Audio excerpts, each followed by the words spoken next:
Bonjour.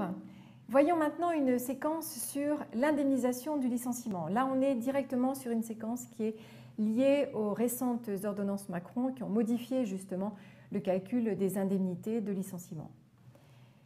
Donc l'indemnisation du licenciement, version donc applicable depuis fin septembre 2017. Voyons donc les nouvelles modalités de calcul qui sont donc dorénavant inscrites dans le Code du travail et qui se révèlent plus favorables pour les salariés que l'ancienne version inscrite dans le Code du travail.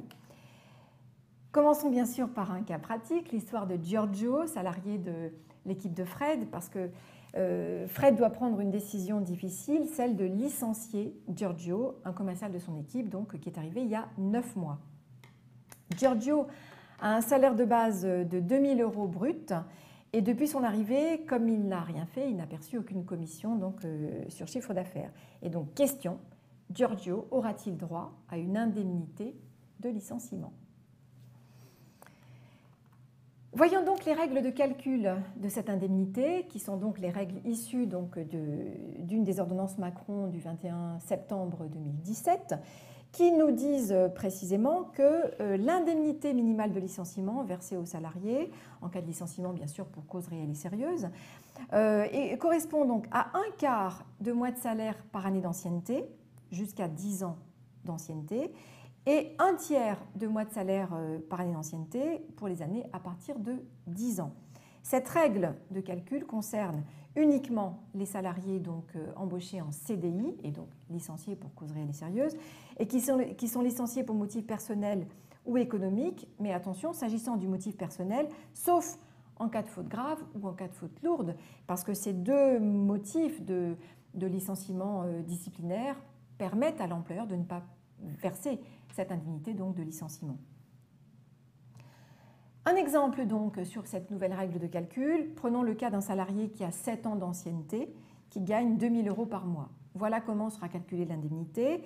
7 ans multiplié par 2 000 € divisé par 4, ça nous fait donc 7 fois 500 €, c'est-à-dire 3 500 €.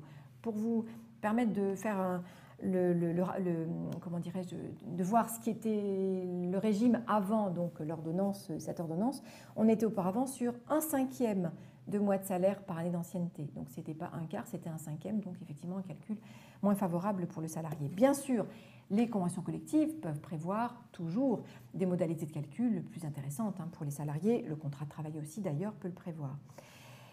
Un mot s'agissant de l'ancienneté, parce que là aussi, l'ordonnance Macron a modifié l'ancienneté requise pour ouvrir droit donc, à l'indemnité de licenciement. Auparavant, c'était 1 an, et donc dorénavant, c'est 8 mois d'ancienneté. Donc pour avoir droit à l'indemnité minimale de licenciement, les salariés doivent avoir au moins 8 mois d'ancienneté dans l'entreprise, et cette ancienneté est déterminée à partir du moment où le salarié arrive dans l'entreprise, bien sûr, mais jusqu'au jour où l'employeur envoie la lettre recommandée de licenciement. Donc on ne tient pas compte de la durée du préavis, on tient compte de l'ancienneté donc au jour de l'envoi de la lettre.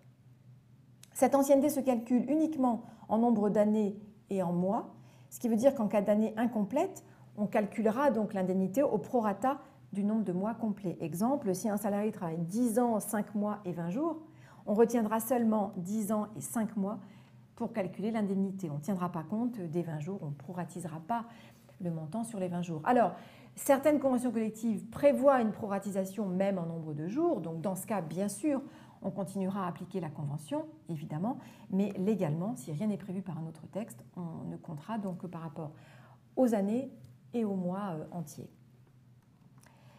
Alors, quel est le salaire à prendre en compte pour le calcul de l'indemnité? Là, on a 2 formules à comparer. Le salaire à prendre en considération pour calculer donc 1/4 de mois de salaire par année d'ancienneté, c'est donc soit la moyenne mensuelle des 12 derniers mois qui précèdent le licenciement, ou bien, lorsque la durée de service est inférieure à 12 mois, la moyenne mensuelle de la rémunération de l'ensemble des mois précédant le licenciement. Donc, on proratise en cas d'année incomplète pour tenir compte justement de l'ancienneté de 8 mois qui permet aujourd'hui donc à un salarié d'avoir droit à cette indemnité. Ou alors, on va calculer, donc on va se baser sur le tiers des 3 derniers mois et dans ce cas, nous dit le Code, toute prime annuelle ou exceptionnelle versée aux salariés durant cette période ne sera prise en compte que dans la limite d'un montant calculé à due proportion. Mais enfin, Au-delà de ces précisions, l'employeur devra forcément faire deux calculs.